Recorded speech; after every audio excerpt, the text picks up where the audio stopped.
은혜 받으실 하나님의 말씀은 로마서 8장 12절에서 13절입니다. 그러므로 형제들아 우리가 빚진 자로 돼 육신에게 져서 육신대로 살 것이 아니니라. 너희가 육신대로 살면 반드시 죽을 것이로되 영으로서 몸의 행실을 죽이면 살리니. 아멘. 임마누엘 성가대 찬양과 니시 오케스트라 연주 후 사랑하는 당회장님께서 사람이 다스려야 할 몸의 행실 6번째, 42번째 말씀 증거해 주시겠습니다.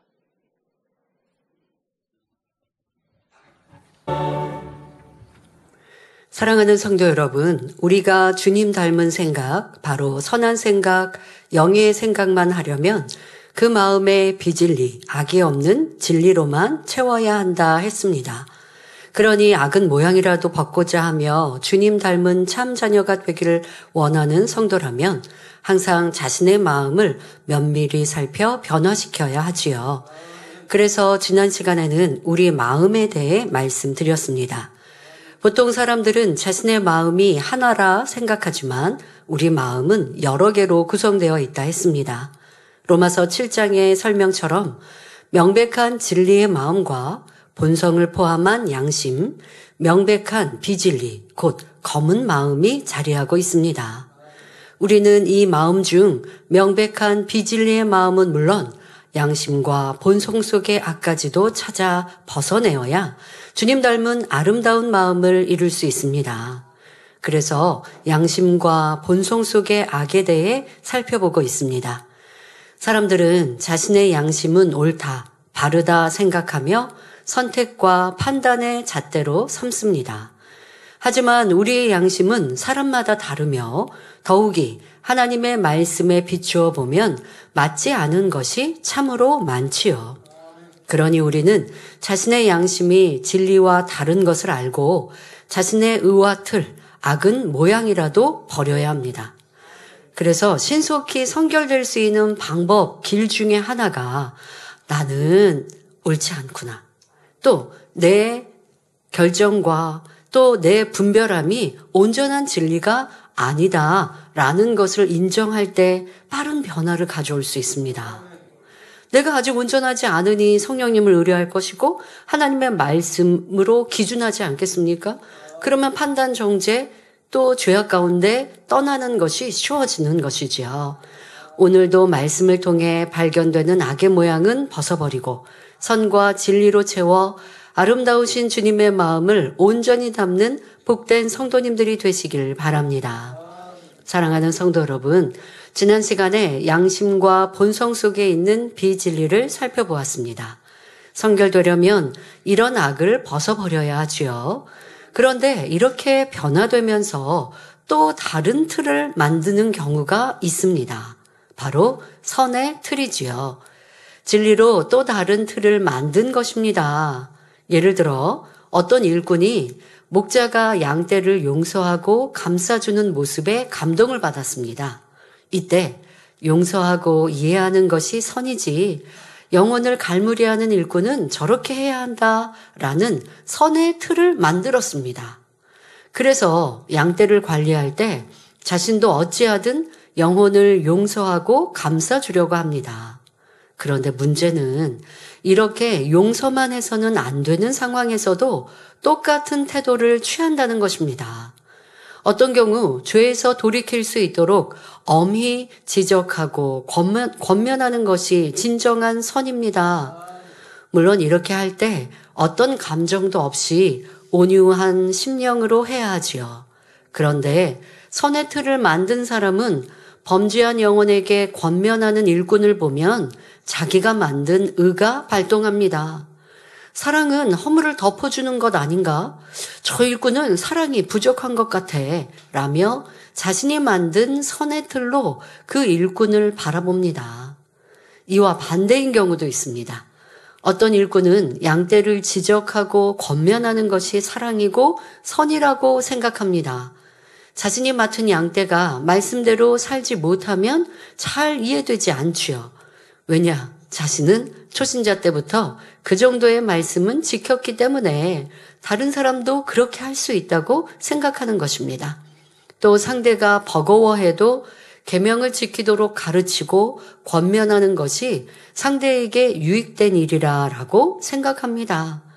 상대의 믿음의 분량을 고려하지 않은 채 허물을 발견하기라도 하면 즉시 지적하고 권면합니다. 욥과 욥의 친구가 엘리후가 그러한 상황 아닙니까? 자기가 알고 있는 진리의 잣대, 엘리후는 더더욱 하나님께서는 의인들은 높이시고 악인은 징계하신다. 이러한 진리의 잣대, 죄가 있으니 어려움을 당하는 것이다 라고 하는 이 진리, 이것은 분명한 진리예요. 틀리지 않은 진리예요. 그런데 그 한 가지만 있는 게 아니라는 것이죠. 그런데 엘리후는 그 하나를 가지고 엘리후에게 잣대로 재고 있으니 욥은 모든 것이 틀린 거예요. 욥은 자기가 알고 있는 이 하나의 진리로 보니 욥은 지금 징계를 당하고 있고 어려움을 당하고 있어요. 하나님은 아무나 잘하는 사람, 의인에게 이런 어려움을 주실 리가 없다. 이러한 엘리후의 하나의 진리가 지금 욥을 판단 정죄하여 악인으로 몰아가고 있는 것, 이것은 큰 잘못이지 않습니까? 그러니까 이렇게 내가 알고 있는 진리로 틀을 만들어 상대에게 대하여서는 온전한 진리가 아니라는 것이죠. 영혼에 대해 권면할 때에도 그 영혼의 마음이 어떤지, 혹시 용서하고 덮어줘야 하는 상황은 아닌지 등 상대의 형편을 살펴주지 못하기에 이러한 진리의 틀을 스스로 만들어 그것을 적용하는 것입니다. 어떤 데는요, 지적해야 하는 게 맞는데 지적하지 않고 칭찬을 할 때가 있습니다. 도리어 칭찬하여 그에게 힘과 용기를 주어서 회개하고 돌이키고 살리고자 이러한 방법을 쓸 때가 있거든요. 그러려면 공의도 사랑도 그 안에 온전히 채워진 큰 마음이 되어야 일을 할 수 있지요. 진리를 가지고 자유자재로 마음껏 적용할 수 있는 그러한 능력이 되는, 그것은 바로 성령의 주관을 받으면 그리할 수 있는 것이지요. 여러분, 익은 김치가 집에 있습니다. 우리 한국에서는 이제는 김장김치가 벌써 익어버리지 않았을까요? 그럼 익은 김치이죠. 근데 이 익은 김치로 저 같은 경우는 김치찌개밖에 못 끓여요. 네, 김치찌개만 끓여 먹을 수 있는 요리 실력입니다.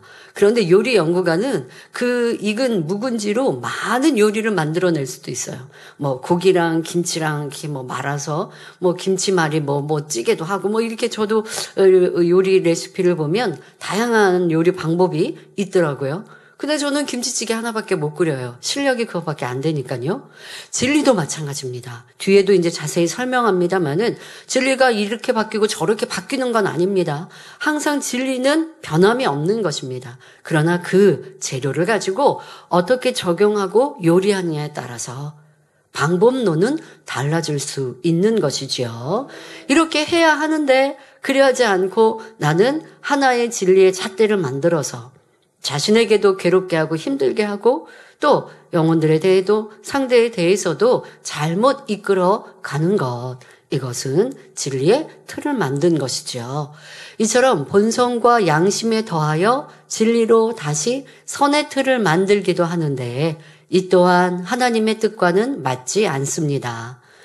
그런데도 내가 보기에는 분명히 이것이 선한데, 이것이 의로운데 하면서 자기 주장을 굽히지 않지요.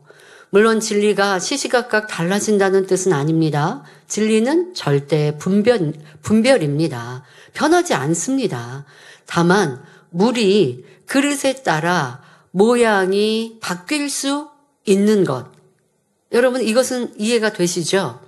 자, 물의 액체는 어떠한 모양의 그릇 안에도 담겨질 수 있습니다. 동그란 그릇 담길 수 있어요. 길쭉한 그릇 담길 수 있어요. 세모난 그릇에도 담길 수 있고요. 넓은 그릇에도 담길 수 있고 긴 그릇에도 담길 수 있어요. 물은 그렇게 모양을 달리하여 담길 수 있습니다.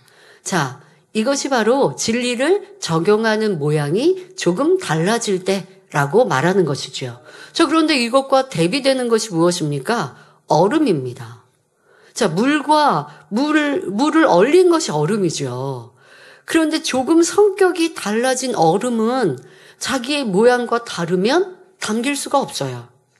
만약에 작은 이런 얼음이 큰 그릇에 담긴다면 당연히 작은 어떠한 모양이든 담겠죠. 하지만 같은 부피의 물을 또 같은 부피의 물이 담긴 그릇이었어요. 그런데 이 모양이 달라지면 물은 담겨져요. 그런데 하나의 모양으로 고정되어 있는 얼음은 모양이 다르면 담길 수가 없는 것이죠. 이것이 선의 틀이라는 것입니다. 얼음은 선의 틀, 진리의 틀을 만든 경우고 지금 물은 진리를 잘 적용하여 가르치고 변화시킬 수 있는 능력이라는 차이를 이해하시면 되겠습니다. 바로 아버지 하나님이 우리 가운데 원하시는 것은 이렇게 물과 같이 사랑과 공의가 가장 적절히 어우러진 바로 온전한 하나님의 사랑, 이것을 우리 안에 이루길 원하십니다. 우리는 이런 하나님의 마음을 담기 위해 끊임없이 노력하여 성령의 음성과 주관을 밝히 받아 양심의 악도 발견하고 신속히 변화되어야 하겠습니다. 그런데 이렇게 자신의 양심을 살피며 의와 틀을 깨트리기 위해 힘써 노력하다가 변화가 늦고 멈춰 있는 것 같이 느껴져서 답답할 때가 있습니다. 지금 우리가 앞서서는 양심에 대해 또 양심과 본성에서 나오는 의와 틀에 대해서 말씀을 드렸고요. 그 의와 틀이 진리의 선의 의와 틀로도 발전되는 이러한 선의 틀도 말씀을 드렸습니다. 그런데 이러한 양심의 또 아니면 본성 속의 의와 틀, 이러한 부분들을 여러분들이 발견하기 위해서 기도하고 달려가다가 좀 멈춰 있을 때를 느낄 때가 있습니다. 여러 가지 이유가 있겠지만 특별히 자기의 중심, 바로 본성의 악을 발견하고 변화될 때, 이러한 힘들다, 왜 이렇게 내가 멈춰있지라는 답답함을 느끼는 성도들을 많이 봅니다. 악을 발견했다면 모르겠는데 문제는 본성 속에서 악을 발견하지 못해서 나는 잘못한 거 없는데, 나 악을 행한 거 없는데, 죄 짓지 않았는데 라고 스스로는 생각하는데 그게 본성 속의 악이었기에 자기는 발견하지 못하나 하나님의 진리로 보면 악인, 이러한 말 그대로 깊은 악을 깨닫지 못할 때, 아니면 발견했어도 스스로가 온전히 인정하지 못할 때에 이런 힘듦과 어려움을 느끼는 경우들을 봅니다. 그래서 본성에 대해 조금 더 살펴보겠습니다. 지난 시간에도 설명했습니다. 본성이란 각 사람이 갖고 있는 마음의 근본된 성질이라 했지요. 이 본성은 부모로부터 선천적으로 물려받은 기뿐만 아니라 후천적으로 어떤 환경에서 어떤 것을 받아들였냐에 따라 달라집니다. 그리고 이 본성을 바탕으로 하여 양심을 만들지요. 그러니 양심 속의 악을 발견하였어도 자신의 마음 가장 근본이 되는 본성을 들여다보고 그 안에 내재된 악을 버리지 못하면 온전한 성결을 이룰 수 없습니다. 그러니까 본성 속에 양심이 있잖아요. 그러니까 양심의 악을 발견했어도 또 남은 본성의 악도 발견해야 하는 것입니다. 그런데 본성 속의 악은 양심의 악보다 더 깊고 단단합니다. 본성은 땅의 성질, 곧 토질에 비유할 수 있는데요. 잡초와 돌멩이를 제거하고 질서정연하게 작물을 심어놓은 밭은 그냥 봐서는 토질이 좋은지 나쁜지 분간하기 어렵습니다. 이와 마찬가지로 명백한 비진리를 걷어내고 양심의 악도 뽑아내면 악의 모양이 잘 보이지 않습니다. 웬만해서는 겉으로 드러나지 않지요. 하지만 도무지 견디기 어려운 상황이나 괴로움, 연단이 오면 그 근본이 드러납니다. 믿음이 좋고 선한 사람처럼 보여도 때때로 하나님께서 연단을 허락하시는데 이는 본성 속에 숨겨진 비진리를 드러내기 위한 것입니다. 그러니까 여러분들 좀 본성의 악을 발견하려면 연단이라는 게 필요하구나라는 걸 쉽게 이해할 수 있겠지요. 하지만 온전히 순종해 나가는 사람은 큰 연단 없이도 본성 속의 악도 발견합니다. 앞서 말씀드린 대로 나는 100% 옳은 것이 아니야.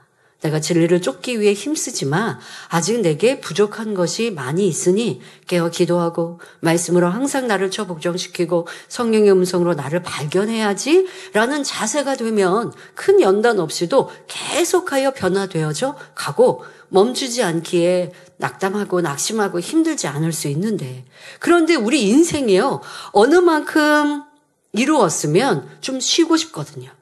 되었다 하거든요. 이 정도면 된 거 아니야? 여러분들이 세상에 있을 때와 만민 안에 들어와 선교의 복음을 듣고 변화된 모습, 현재의 모습과 비교해 보세요. 쉽게는 지금의 나와 세상 사람과 비교해 보세요. 그러면 우리는 많이 착한 사람들이에요. 많이 변화되었고요. 참으로 착한 모습임을 알 수 있어요. 그런데도 아버지 하나님의 그 선과 사랑에 비춰서는 변화될 것이 많거든요. 근데 믿음의 1단계에서 이제 막 초신자로 구원에 이르렀습니다. 그래서 믿음의 1단계에 들어섰어요. 믿음의 1단계에 있던 사람은 많은 육체 일들이 발견되죠. 그래서 나는 악인입니다, 죄인입니다 고백하면서 믿음의 1단계를 지나고, 또 믿음의 2단계에서도 육체 일들을 이제 버려나가고 있으니 아직 내 안에 부족한 게 많이 보입니다, 깨닫습니다. 근데 믿음의 2단계 육체 일들을 다 버렸어도 믿음의 3단계에 올라가도 마음 안에 있는 육신의 일들을 발견합니다. 미움이 마음에 있고 불편함이 있고 이러한 마음에 있는 육신의 일들도 발견되어지고 느껴지니 그것을 버려가는 과정에 스스로 내가 이만큼 이루었어 할 수는 없어요. 그러니 민망하고 죄송한 마음으로 또 나를 복종시켜 나아갑니다. 기도합니다. 발견하기에 힘씁니다. 그렇게 해서 반석쯤 들어가면요, 육신의 일들도 많이 버렸거든요. 근데 이제 남은 또 육신의 생각이 있고 또 양심 속에 있는 이러한 의와 틀이 있습니다. 그런데 이러한 것들은 눈에 그렇게 보이지 않을 때가 있고 생각 속에 작용되는 게 많이 있어요. 그러니 예전보다 지금이 많이 달라졌고 또 지금까지 달려왔던, 변화되기 위해 달려왔던 시간들이 꽤 있었기 때문에 자신의 그 수고로움과 애씀, 이런 것들로 스스로가 자꾸 충족하려고 할 때가 있어요. 내가 열심히 달려왔지, 내가 힘써 달려왔지 라고 하는 마음이 들면 그 안에서 겸비한 마음, 내가 나를 복종시켜야 돼, 나는 죄인 중에 괴수다, 이러한 고백이 들지 않으면서 이제는 악을 바라는 게 아니고 좀 누구를 불편케, 그리고 불편한 생각마저도 나를 힘들게 해서 불편한 것보다 저 사람이 왜 저렇게 행동하지? 이렇게 진리로 해야 더 좋은데? 이러한 생각과 마음이 많이 들거든요. 이러한 어떤 답답함도, 상대에 대한 판단 정죄도, 이런 진리 왜 이렇게 명백히 어긋났지? 그거는 잘못이잖아. 그러니까 진리의 잣대로 자꾸 생각하고 있는데 진리의 잣대로 자기를 생각하고 돌아봐야 되는데 그것이 자꾸 남에게 비춰질 때 나는 잘못됐다고 못 느끼는 이러한 모습 속에서 더더욱 본성 속의 악이 발견되겠습니까? 보이지 않지요. 양심의 악도 깨닫지 못. 그러니까 이런 자세가 중요합니다. 내가 겸비한가? 겸손한가? 어떠한 작은 겉면에도 아멘할 수 있는가? 제가 그래서 자기를 발견할 때 여러분들의 자세를 뭔가 마음이 좀 안 충만해. 좀 뭔가 껄끄러워. 좀 내가 왜 이렇게 힘들지? 이럴 때는 내가 뭔가 문제가 있나 보다. 내가 온전한 진리대로 행치 못했나? 라는 생각을 가지시라고요.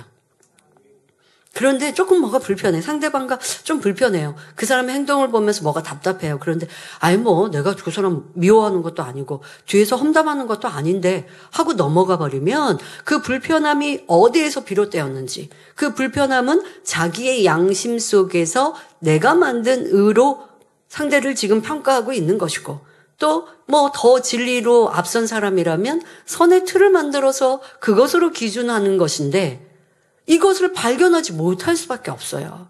그런데 마음 안에 껄끄럽다는 건 성령께서 그 마음을 두드리시는 거거든요. 거기에서 집중하여서 왜 내가 이렇게 안 충만하지? 내가 어제는 분명 충만히 찬양하고 기도했는데 왜 오늘은 그 은혜가 덜하지? 하는 자세, 무엇이 부족했을까라고 하는 겸비한 자세로 오늘을 돌아보니 내가 그 사람의 행동에 대해서 답답해했구나. 이렇게 좀 하면 좋은데 라고 하는 불편한 마음을 가졌구나. 그리고 나는 좋은 마음으로 권면했다고 했는데 상대가 아멘하고 듣지 않으니까 저 사람은 왜 저렇게 자기를 주장하지? 라고 하는 판단의 생각을 가졌구나. 이것을 성령님께서 떠올려 주실 수 있어요. 그런데 내가 껄끄럽고 불편했던, 지금 뭔가 힘들었던, 덜 충만한 이런 모습을 스스로가 그냥 외면해버리고 나 뭐 죄 지은 거 없어, 잘못한 거 없어 라고 넘어가 버리면 그것이 하루 이틀 되면서 충만함을 완전히 잃게 되거나, 아니면 다른 어떤 은혜의 자리에 있어서 충만했다고 해도 혼자 있을 때는 다시 안 충만해지는 모습으로 떨어질 수 있는 거예요. 그런 것이 반복되어지면요, 연단을 받을 수밖에 없어요. 왜? 안 충만하다라는 성령의 지금 두드리심에 귀 기울이지 않다 보니까 머물러 있거든요, 그 안에서.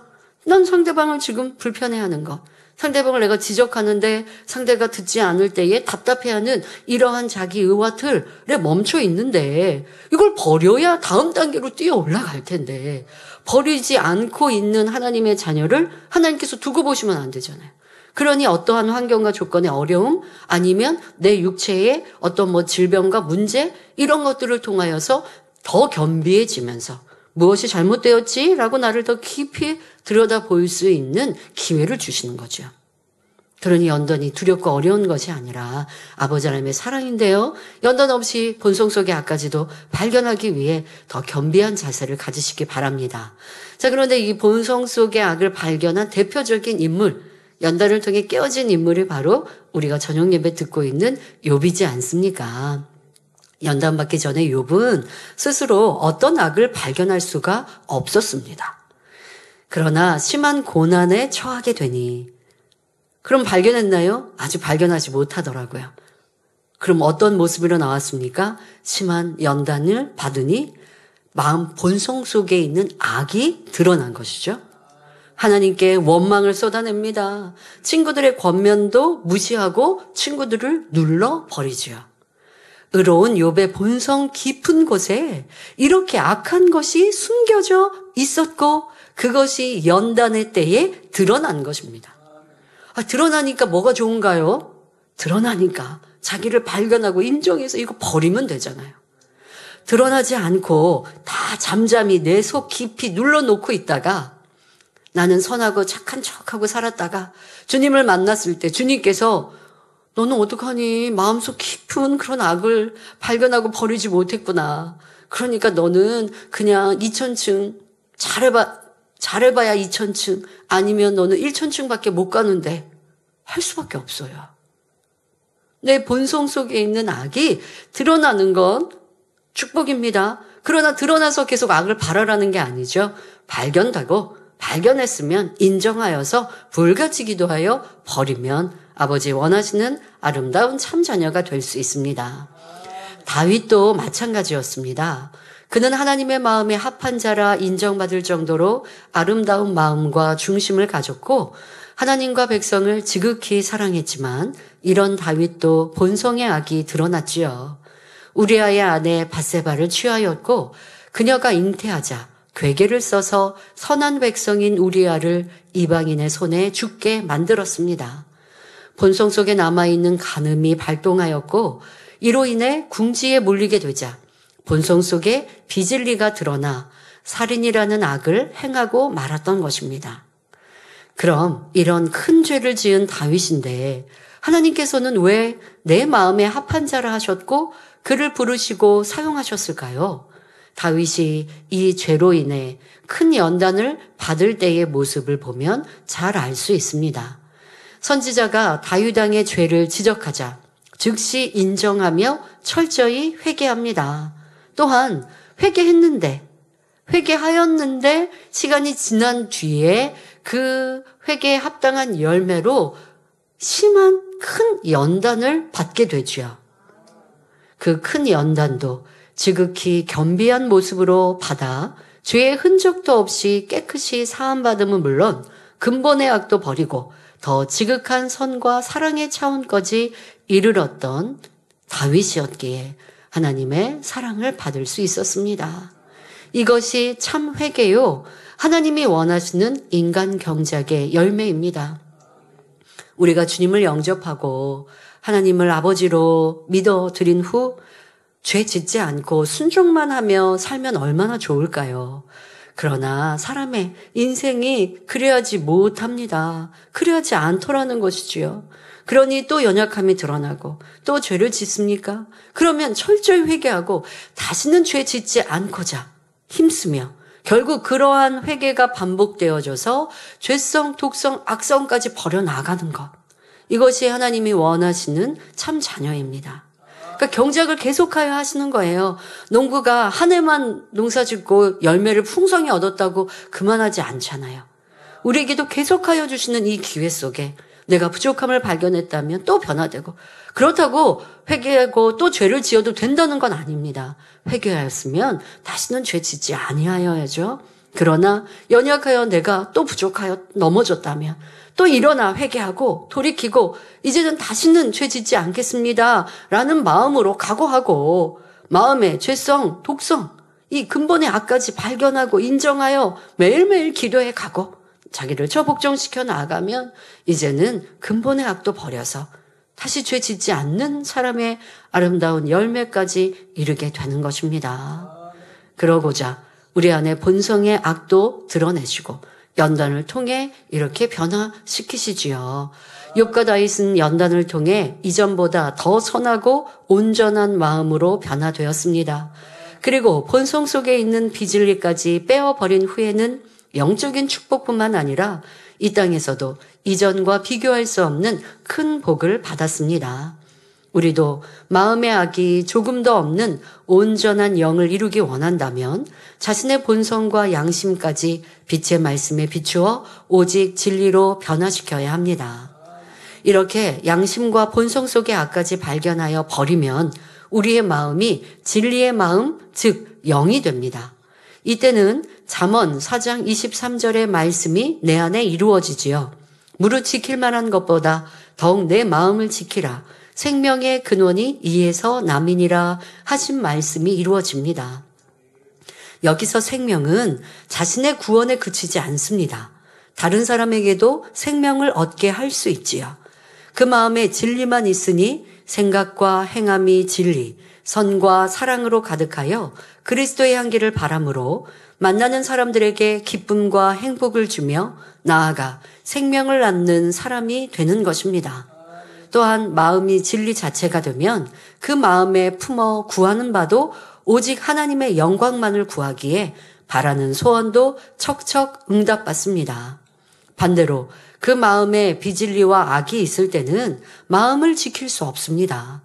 항상 기뻐하라 하셨으니 이제부터 기뻐하리라 마음에 다짐해도 내 유익에 맞지 않고 불편한 상황이 되면 이내 혈기와 짜증을 냅니다.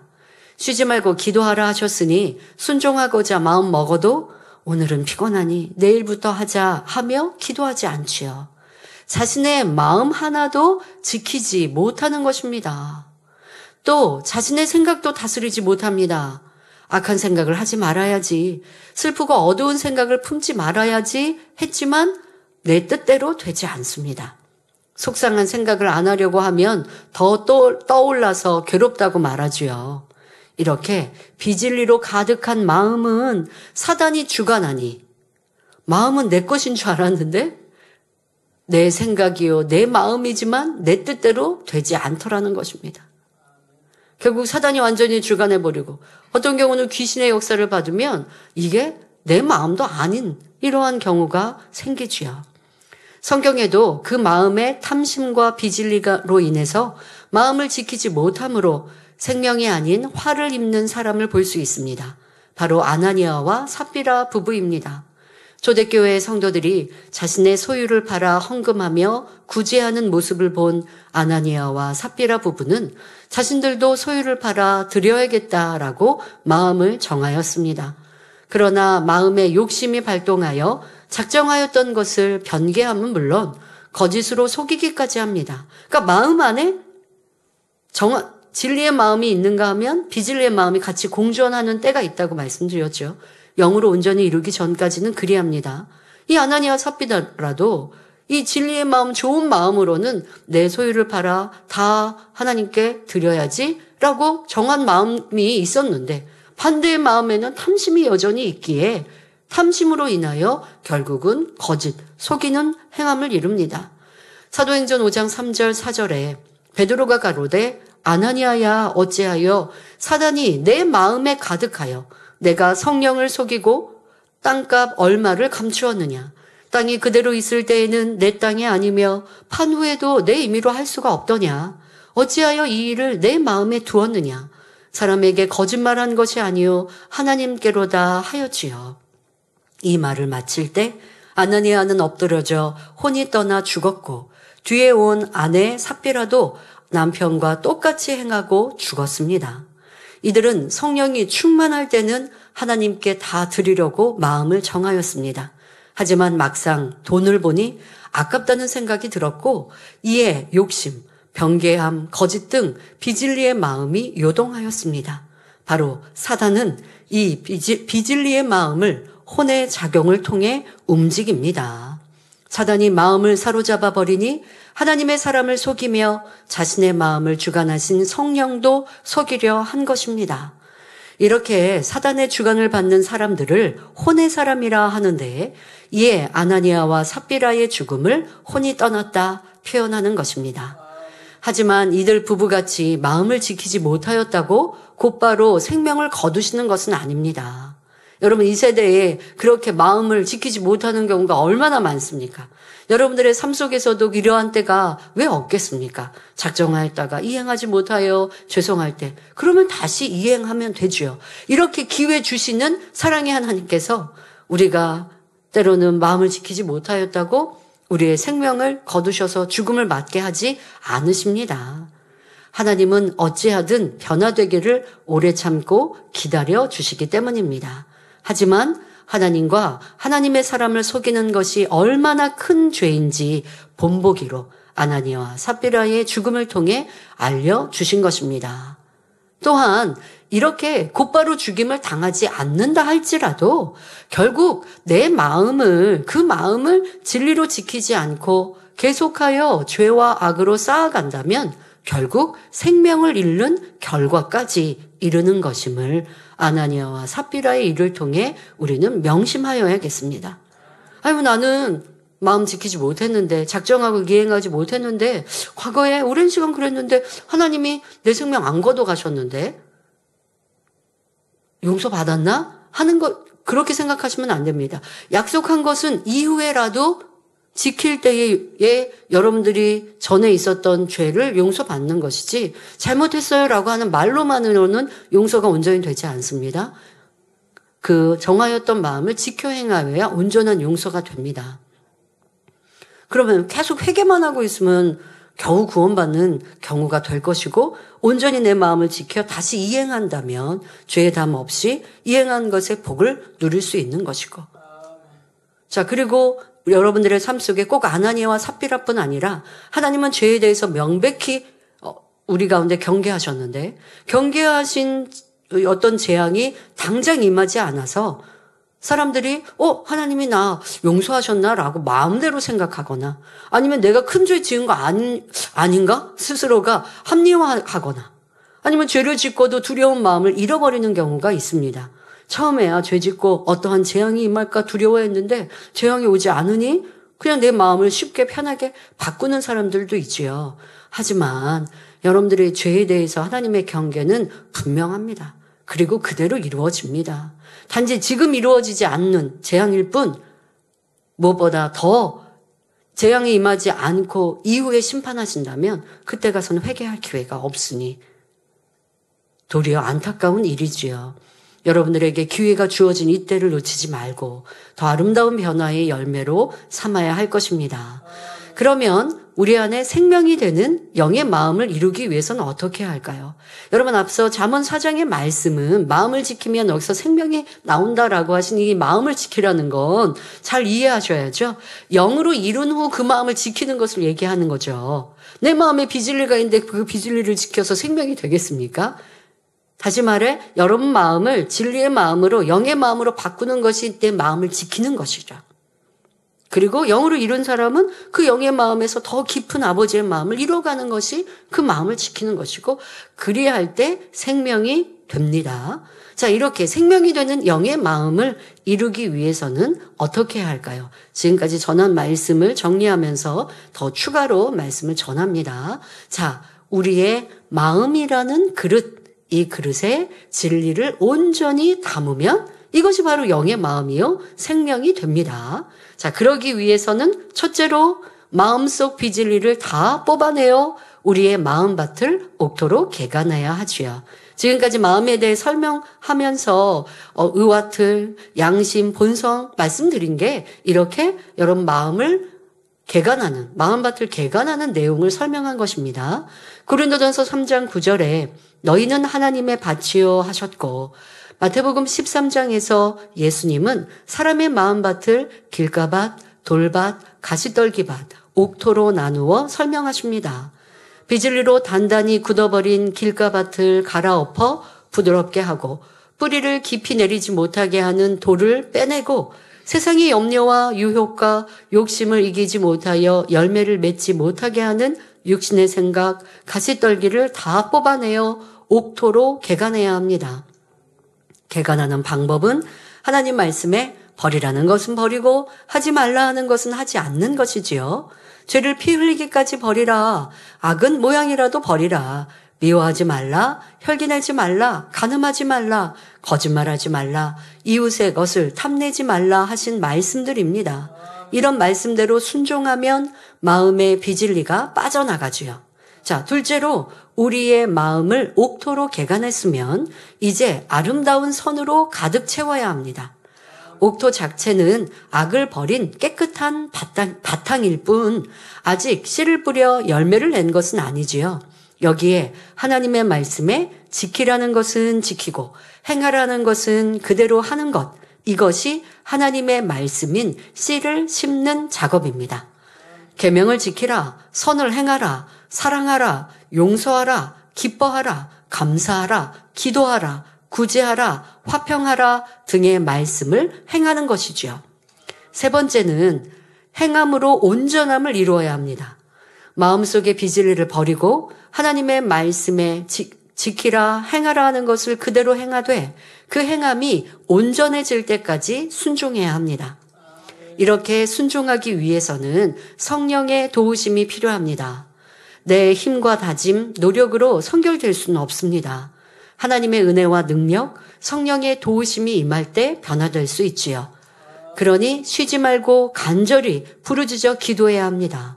이런 기도가 위로부터 능력을 끌어내릴 수 있으며 내 안에 성령께서 충만히 나를 주관하실 수 있습니다. 갈라디아서 5장 16절에 내가 이르노니 너희는 성령을 쫓아 행하라.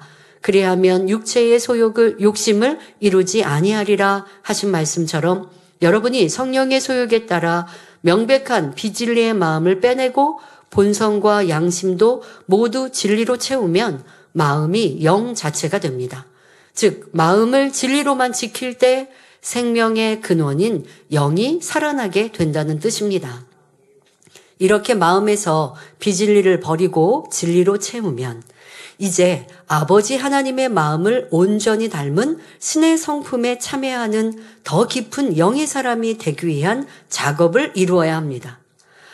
와, 죄를 버리는 것도 오래 걸렸고 힘들었고 죄에 대해서도 사망에 이르는 육체의 일 있고 육체의 일이 있고 육신의 일 있고 육신의 생각이 있고 양심의 악이 있고 본성 속의 악이 있고 또 혹간 진리의 틀을 만든 것도 있으면 그런 것도 버리고 없어야 하고 이것은 이제 그런 경우가 있다는 거지 모두에게 해당되지는 않지만 많은 경우 내가 진리로 변화될 때 자꾸 진리의 틀, 선의 틀을 만들어 상대에게 잣대를 삼는다는 거죠. 자, 이렇게 해서 지금 몇 단계까지 이 죄에 대해서도 얘기해서 버렸는데 그러면 이것이 이제 영이죠. 성결이죠. 그런다고 할지라도 진리의 행함들을 열심히 행해야죠. 이것이 이제 행하라 지키라 하시는 것들, 그럼 옥토 안에 진리를 담는, 마음 안에 진리를 담는 거예요. 행하라 지키라. 이건 이제 믿음의 4단계에서 그렇게 열심히 행하는 만큼 아버지의 마음에 점점 가까이 이르러서 이제 믿음의 5단계에 들어갈 수 있는 거죠. 자, 아버지의 마음을 닮은 신의 성품에 참여해야겠죠. 그런데 온영에 이르렀다고 하더라도, 온영의 초입에 들어가도 아버지 하나님을 닮은 것이 많이 부족해요. 이제 조금 닮은 거예요. 온영에 들어가면. 조금 닮은 거예요. 온전히 닮기 위해 온영에서도 계속해서 노력해야 돼요. 이런 말씀 드리면 성도님들 지치는 거 아니죠? 아, 나 갈 길이 머니까 난 포기해야겠다 하시지 않죠? 여러분, 천국은 영원한 시간이에요. 우리가 아버지 하나님을 닮은 만큼 아버지 보좌 가까이 들어가는 거고요. 이제 새 예루살렘에 들어갔어도 새 예루살렘에서도 더 중심부에 들어가고 크고 넓은 땅과 집에 상급에 아버지 보좌 가까이 이른다면 이게 얼마나 큰 영광입니까?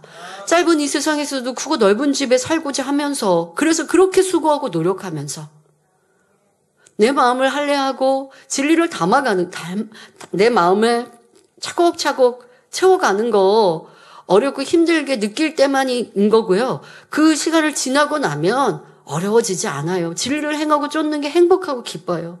미움을 버리기 위해서 노력할 때가 미움 때문에 고생하는 거지, 버리고 나면요, 미워하라는 게 더 힘들어요. 그런 단계까지 여러분들이 성결로 이루고 나면 멈추지 않고 이제 아버지의 마음을 닮아가야 합니다. 바로 그 마음의 크기를 넓혀 가는 것입니다.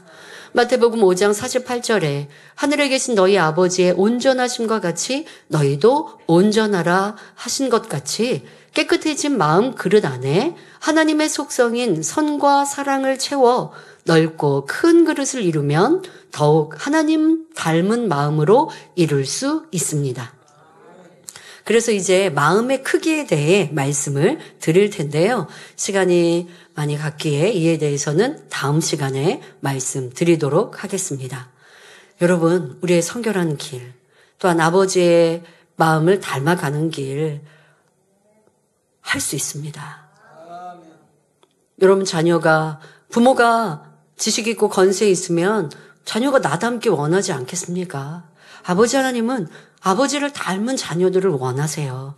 죄의 악은 원수마귀 사탄에 속해 있으니 이건 하나님과 닮지 않은 것입니다. 그래서 여러분, 온영에 들어가면 이제 하나님 닮은 마음, 그러나 이제 하나님께서 사랑이 많으신지라 영의 자녀는 나를 닮았다 하시지만 너무 많이 부족한 것이고, 온영에 이르르면, 그래서 목자님께서 그러셨거든요. 원장님께. 기도원 원장은 아버지 하나님을 얼마나 닮았나. 원장님은 이제 온영의 초입에 들어오셨을 때 목자님께서 얼마나 닮았나. 아, 이게 많이 안 닮았는데 이렇게 말씀하실 때가 있으셨습니다. 그런데 영에 비하면 영은 이제 30% 닮았고 온영은 60%나 아버지 하나님을 닮았는데도 그렇게 말씀하시더라는 것입니다. 그러니 여러분들이 내가 죄악을 벗기 위해 수고하고 애쓰는 시간, 아버지 하나님을 닮아가니 천지만물의 주제이시여 우리를 창조하신 사랑 자체이신 그 아버지 하나님을 내가 닮을 수 있다? 얼마나 큰 영광입니까? 그럴 때 아버지의 사랑은 얼마나 넓고 크게 임하겠습니까? 이런 복된 길을 힘차게 뜨겁게 달려갈 수 있기를 바랍니다. 말씀 참고하시면서 함께 기도하겠습니다. 좋으신 아버지 하나님, 이 시간 우리의 마음에 대해 살펴보았습니다. 마음에 있는 우리 안의 양심도 본성도 깊이 들여다볼 수 있고, 또한 본성 속에 있는 악의 모양도 버리고자 힘쓸 수 있는 우리의 자세가 되게 하여 주옵소서. 양심의 악도, 본성 속의 악도 우리 힘으로만은 발견할 수 없어 때로는 연단이 필요합니다. 그러나 어떠한 연단도 달게 받을 수 있는 복된 성도들, 두려움 없이 아버지의 마음과 뜻을 깨달을 수 있는 성도들, 그러나 순종해 나아갈 때는 큰 연단 없이 빠르게 변화되옵나니 그러한 복을 누리는 성도들이 되게 하시고, 이제는 그렇게 깨끗해진 마음 안에 진리를 채워서 아버지의 모습 형상까지 닮아가게 하여 주옵소서. 감사드리며 우리 주 예수 그리스도의 이름으로 기도하옵나이다. 아멘. 환자를 위해 기도합니다. 아픈 분들은 아픈 것 위에 손을 얹으시고, 아프지 않으신 분들은 마음에 소원을 가지고 가슴에 손을 얹고 기도받으시기 바랍니다. 좋으신 아버지 하나님, 이 시간도 함께한 모든 성도님들을 위해 은혜로 감동으로 충만케 하여 주옵소서. 성결의 길, 아버지 하나님의 형상을 닮아가는 길, 잃어버린 아버지 형상을 찾아가는 길, 어렵고 힘들다 하지 아니하며 기쁘고 즐겁고 행복한 마음으로 이 길을 가게 하여 주옵소서. 그렇게 다짐하는 이들마다 기도의 능력 주시고 성결의 능력으로 충만케 하여 주옵소서. 이 시간도 함께 예배하며 기도받는 모든 성도님들을 위해 친히 안수하여 주옵소서. 전국 전 세계 만민의 성도들, GCN 방송 시청자들 위해 친히 안수하시사 질병균들 태우시고 연약함들 강건케 하여 주옵소서. 예수 그리스도 이름으로 영원히 머리부터 발끝까지 뼈마디 오장육부 신경조직 세포의 모든 질병 균들아 성령의 불로불로 태움받고 깨끗하고 온전함을 받을지어다. 모든 연약함아 강건함을 받을지어다. 이 시간 친히 안수하여 주옵소서. 질병균들 태워주시고 연약함도 강건케 하여 주옵소서. 머리부터 발끝까지 뼈마디 오장육부 신경조직 세포리까지 세임 주시고 생기로 충만케 하여 주옵소서. 빛으로 임하여 주옵소서. 모든 세상의 의학으로 과거로 아니 되는 것도 성령의 불로 태우시사 깨끗게 강건케 하여 주옵시며 더 마음껏 아버지 앞에 영광 돌려나가는 아들 딸들 되게 하여 주옵소서. 학생들 학생의 본분 잘 감당하게 하여 주옵시고 지와 명철 더하여 주옵소서. 전국 전 세계 만민의 성도님들 지키시고 보호하시고 모든 죄조님들 성도들 교회들을 안전하도록 평안하도록 지켜 보호하여 주옵소서. 성도님들의 마음에서 온 기도와 간구에 응답하여 주옵소서. 가정일터 사업터에도 지키시고 11주가 더하며 감사의 조건이 넘치게 하여 주옵시며 가족들도 복음화 이루는 축복으로 함께 하시며 모든 가족들이 아름다운 천국의 향에 힘차게 뜨겁게 달려가게 하여 주옵소서. 한 주간 사고 위험으로부터 지키시고 평안케 하여 주옵소서. 감사합니다. 우리 주 예수 그리스도 이름으로 기도하옵나이다. 아멘.